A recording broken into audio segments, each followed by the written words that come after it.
بسم الله الرحمن الرحيم.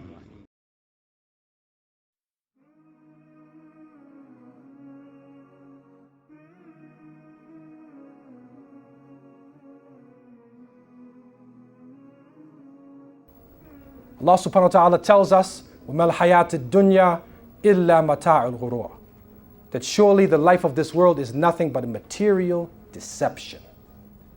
And so people are putting their life on the lottery.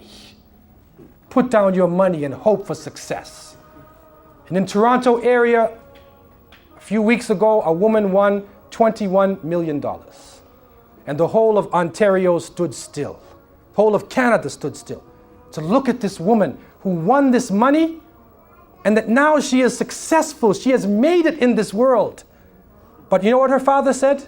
May God help us. That's what her father said. He had sense. Because after she won the money, people were calling her house to marry her, to sell her things. She got death threats. She had to hire bodyguards, and now they had to move out of their house. So the money that she thought was liberation was actually a prison.